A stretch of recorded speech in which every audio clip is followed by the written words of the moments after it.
Welcome to the Market Mystics podcast. I'm Joshua. I'm Kim. Let's dive in. Hey, everybody. Welcome back. Look at that, Josh. I just went for it. There was no argument.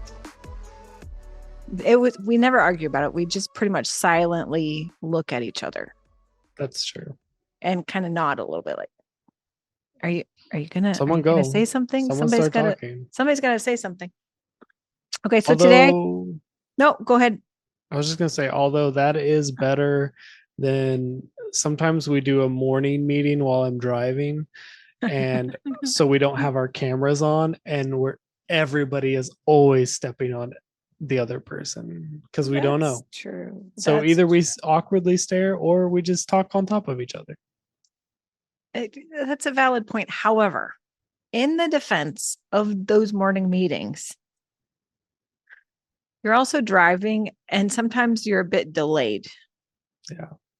And that always, regardless of whether you're driving or not, if you have a little bit of a delay, everybody's talking on each other. Mm-hmm. That does happen. Mm-hmm. Okay, so today I want to talk about, this is probably going to seem really minute. Here's my disclaimer, which I probably shouldn't say either because now I'm just discounting things. But here's the thing that has been kind of been mulling around in my head, in my spirit just this weekend. And it's continually coming up. And it's something that the Lord's really leading me to work on. Mm. And to me, it feels like this is something I should know. This is something I should know. This is something I should have been well practiced in. But here we are. So let me give a little premise. We went to this weekend. We have my husband and I, Jason, we have this, I don't even know how to refer to this couple friend, these friends that are a couple that we go and have dinner with once a month. Love them, love our time together. And this weekend we had dinner with them. And then we went afterwards to a drinking establishment. We went to a bar to see a DJ who's local and we really like him. Not like radio DJ, like actually mixes tracks DJ. Because we had seen him last month and he was great. And so we went, and first of all, holy cow, did I feel like way old. Like I don't hang out at midnight at bars. Like that just doesn't happen. And that was wild. And anyway, so he was there and he was spinning his tracks and it was great. It was great music. There's all kinds of people like jumping around and dancing. And I find myself realizing that I don't know how to have fun. I have no idea. When I was in my 20s, I would have been the first one out there dancing and having a great time. But somehow between then and now, I have forgotten how to have fun. And I have groomed myself into being wildly reserved. And it just struck me that there's something in me that won't let me just kind of let loose. And I don't think it's always a bad thing, but also a lot of it I've realized is self-preservation. Like, I don't want to look like a fool. Not even that I would look like a fool, but I don't want to risk looking like a fool. Or I don't want to put myself out there and be rejected in some way. Or I don't know what it is, something, but it feels like self-preservation. And the more I've been just kind of letting, like sitting with it, I suppose, the less I feel like that is an attribute from the Lord. Mm. Like, the whole thing about having childlike faith that's in scripture and stuff. I don't know any kids who don't have fun. I just don't. And I think that's part of it. And even who we are, Josh, like, okay, so for you listeners who don't know this, through like developing our business with the Lord and stuff, He gave us these 8 pillars of who we are and who our business is to be. And one of those 8 is celebration, and it has to do with fun. It's I true. feel like I've been like missing the mark. So this is what I've been contemplating lately, and I guess I don't know where to start with it. Like, how do you just have fun? It's a great question. So like my first thought goes to like you like your self-awareness is good. You recognize I used to be able to have fun and now I'm not having fun. And it's not even in the like it's not even in the uh I can't do the same thing because how you have fun can change. Like, Right. that can be different. It's Mhm. just that in general, the recognition, because my one of my first thoughts was like, well, it's important to pay attention to that because like sometimes you will pull someone out of a situation they're normally in and be like, well, how come you're not acting like you normally do? And it's like, well, because I don't want to be dancing at a bar at midnight. Like, there's so like there is like that was my first thought was like, oh, like is it just because it was out of your element? But I think you have like done the deeper question of like, no, it's not just because I was out of my element. It's like that actually I felt a resistance to Oh, for sure. doing something. Mm-hmm. And Mm-hmm. I think that's a great self-awareness and great question to ask yourself. I feel like recently I've noticed this in myself. Like, I would not consider myself a good singer or dancer by any stretch of the imagination. Okay. But if I feel comfortable in my surroundings, one of my favorite things to do is to sing dumb songs and dance like an idiot. And but it's like there does have to be like a situation where like I do it at my house all the time. I was doing it this morning on my like before I was leaving for work. I was singing my wife a song. But also there's been moments where things have been more tense with us and that's not there. Or not even with us, just in my own life, I feel more weighed down with stuff and I don't feel that freedom to just be playful. And I think that's really what this conversation is about is like, do you feel free to be playful? That's exactly what I was going to say. I think it comes down to a freedom thing. Mm, And even if it's just within myself, and maybe it's a safety thing. Hmm, maybe. it's probably, I mean, we love to blame things on other people and our surroundings. Like it is so much easier than owning our own stuff. Right.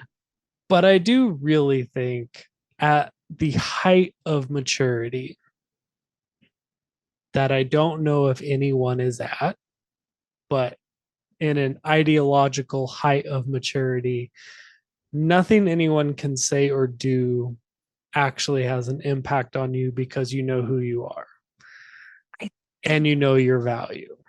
yes. Yes. But also, we have to realize that although that may be the goal, I don't know that anyone's there. And so, like, we have to recognize that we're probably not there either. And so, although maybe that's what we're pushing for, it's okay to be like, yeah, actually, I did care what the people that I was with were gonna think if I looked silly. Like, I think totally fine to be aware of that, like that reality.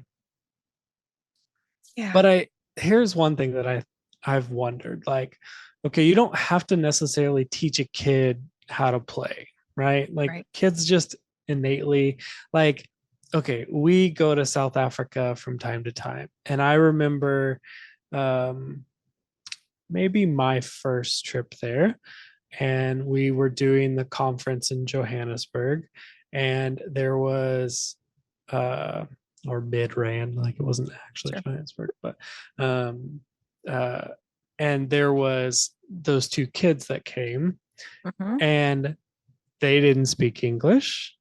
We didn't speak Afrikaans, but we still played. And your daughter still played with them, and she Mm-hmm. didn't speak their language. And there wasn't like, we didn't have to teach them. They just played because the kids know how to do that. And so it it is like society or just life that takes away that freedom, holds back the whatever. I don't know exactly how to phrase it. But that do you think it's just something you have to release and you step back into it, or do you think you have to reteach yourself how to play? I think I have to reteach myself. I've this is part of what I've been thinking about is like how can I practice this? Which Mm, sounds absolutely bonkers. Like, how do I practice fun? Except that I don't allow myself like into that space willingly. It's a funny thing because even last week, oh my gosh, my chair just let out. Even last week we had the questions, right? The random questions thing. And we talked about how there have been times when I will laugh until I cry. That's about oh, as close as I get to fun, but I don't even know if it's fun. It's just like I can't contain my laughter. However, I think there's something in that so there is a way to have fun in me. And I think that whatever it triggers that is something that I need to be able to tap into more often. Not that yeah. I need to be subject to like fits of giggles, which just sounds silly anyway. Well, there's something in the fits of giggles that demon that you have to have a level of freedom in order for that to happen. It's true. And It's so it true. may not be exactly the same correlation as play, but it is like there has to be a similar environment or feeling for that to happen. Right. There's a certain energy that's flowing in that. Yeah. And this already is way too technical for what I'm talking about. Like fun is very simple, Yeah. but I just don't know fun anymore. And Mm, I I'm convinced that I can relearn it. And yeah. so I'm going to I don't know, I'm going to try to go on a journey of learning fun. What do you think is like, and obviously probably over analyzing the journey of fun isn't the thing either, but like what do you think is like the first step that you want to take in relearning it? Is it just when you feel that resistance pushing through it, or is it like, what is it? Yeah. Maybe not being so resistant to it.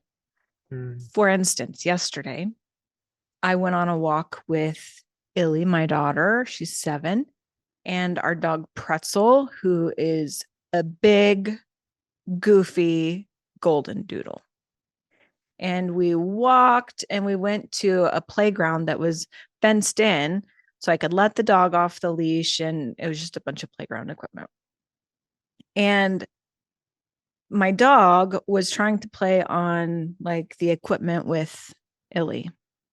And he then jumped down, ran around a couple times, really goofy, like, the zoomies yeah. where their butts almost touching the ground, when they get like real goofy running. I do. And then he just like plopped himself on the ground right next to me and started rolling around. And we're in, I don't know, it's where the equipment was, and but it has all the pieces of like old tires, like the rubber Uh-huh. pieces. Do you know what I'm Yeah, talking yeah. about? Yeah, I do. So it's like that kind of environment. And he's just rolling around. And he did it like 3 or 4 times. And on like the third time, he kind of knocked me over a little bit. And instead of being all uptight about it, which is my natural inclination, just truth, not proud of it, but it's true. I just let him knock me over and I just laid on the ground and laughed about it. And he was rolling around next to me and with his tongue hanging out, and I was laughing. And I don't know. I felt like that was a step in the right direction. Isn't Yeah. that ridiculous? These are the kinds of things like, how do I turn what would be like not frustrating, but for some reason I have this inclination to like want to save face or like, I don't know. I don't even know what it is because I don't think it's very conscious. No, I think it's It's like, definitely learned. yeah, and it's like this, I don't know, showing that I am more mature than that, or I am like Hmm. put together or something, but I don't actually believe in the core of who I am that being fun or having fun could discredit who I am. Hmm. But something taught me that, whether it was myself or society or whatever, I don't know. Something taught me that. And so I need to unlearn it and relearn how to have fun and not think that it devalues me. Yeah. Yeah. I mean, there is something in Western culture that is more like the more reserved you are, the more stoic you are, the more mature you are. And it's like they're situational. Like there's times where that's appropriate, Sure. but there's times when like that maybe shouldn't be your default. Like maybe that's what it should be if you're in a business meeting negotiating like, you know, big deals, but maybe not all the time. Like maybe it shouldn't be the default. Maybe that should be the one that is like, okay, I need to be serious for a moment. Like, I Right. don't know. Yeah, maybe. I don't know, but I'm starting on a journey. And so I decided I would share that little thing that is I like it. probably so innately easy for many of you. It is a struggle for me. And I really do believe that I think there's something so pure in being able to allow yourself in the fun and allow Yeah. yourself to play. And I actually think it's a godly thing. Yeah. So here's another aspect of it. I um was listening to an interview or something a while back, and they were talking about how in some for older cultures, like you would have like the court clown, like the jester type Yeah. character. And in some cultures, that character's role was actually really important because what it did was um, they would almost in some ways make fun of people or situations. And if you weren't able to laugh at a situation, then it showed that you were had some belief in it that maybe you shouldn't have. Hmm. And so I was just like 2 days ago, 3 days ago, talking with my parents about this. And my dad is a pharmacist. And I was like, if someone came up to him and was like trying to crack a joke about him being a pharmacist, like he might be able to laugh at it, but it's not going to be offensive because that's what he is.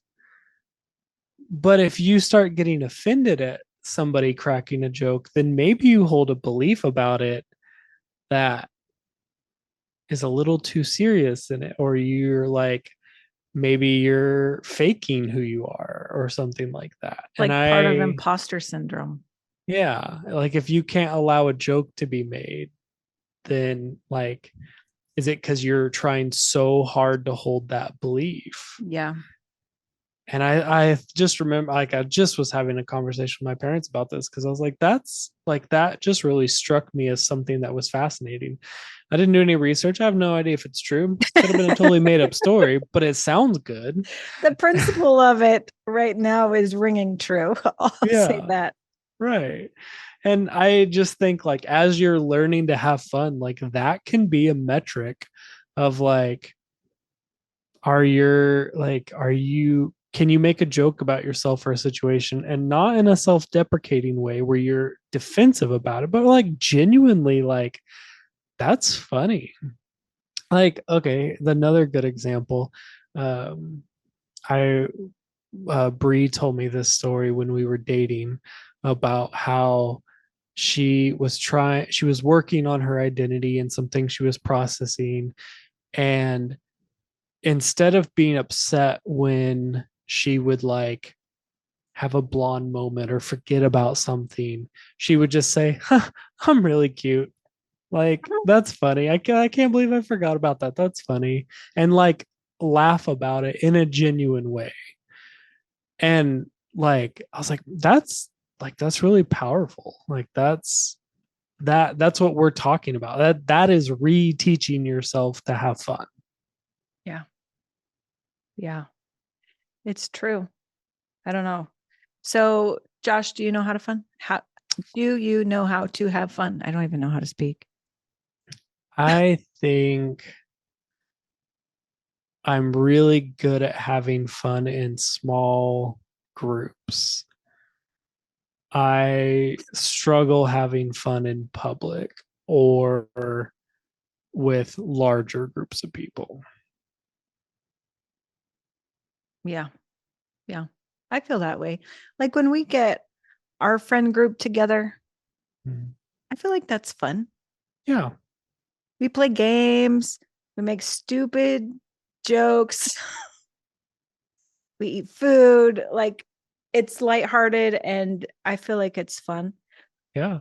But put me in a crowded bar, bringing the average age of the place up by a decade. Like everybody's having fun. And then I go, wow, I don't know how to do that.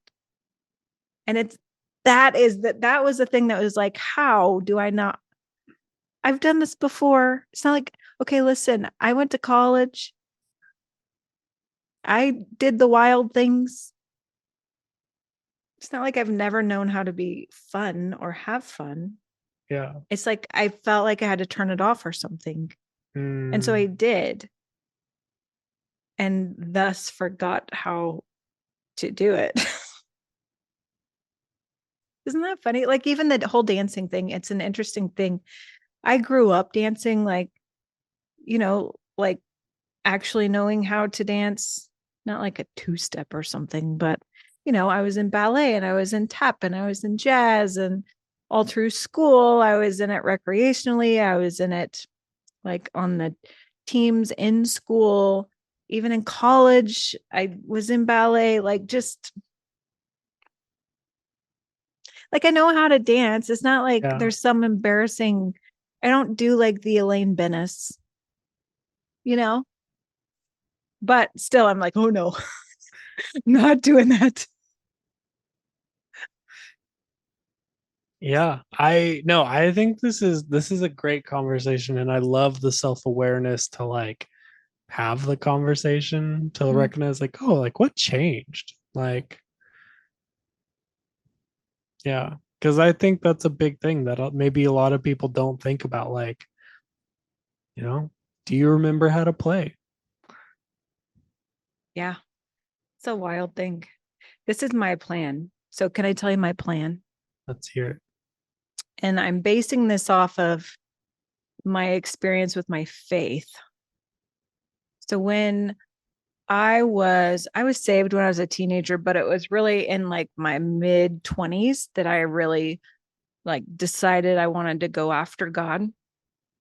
And my natural bent, the way that I'm wired, my personality, whatever you would want to call it, is not conducive to faith. It is conducive to skepticism.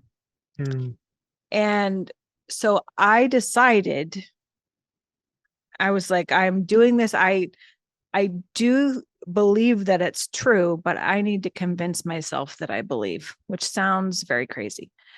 But seriously, I would wake up every day and decide to believe, and mm, I would decide to have faith until one day I didn't have to decide it anymore. It was just there. mhm, And there's not doubt present.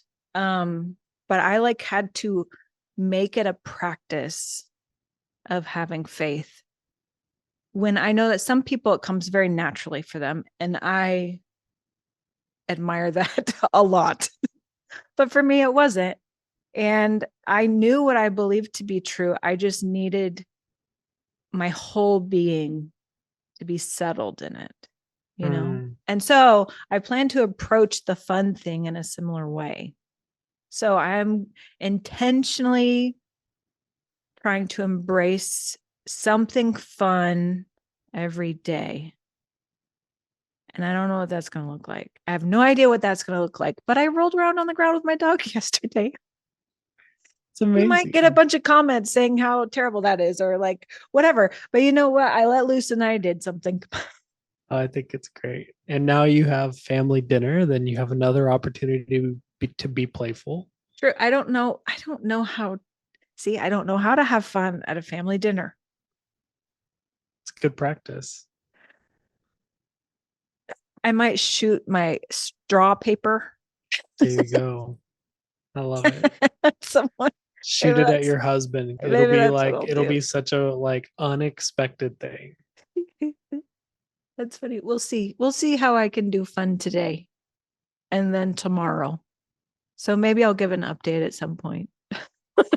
I love it. I We'll would love see. to hear the listeners to see if they've had any experiences with learning how to have fun again, or in moments where they realize they weren't like, yeah, I'm just thinking like, what brought your attention to it, or what helped bring fun back into your life? I would love to hear about that. Any pointers, any tricks, Help Kim words out. of words of advice. I welcome them all. Okay. Well, thanks for letting me share that. Of course. I think it's Yeah, great. good. Okay. Well, you guys, thanks for joining us today, and we will see you next time. See ya. Hey, thanks for listening. Keep up with us along this journey by liking, subscribing, and becoming a member through YouTube. Members get exclusive access to bonus content with our guests, deeper dives into topics, and a look into other projects. We're glad to have you here. See you next time.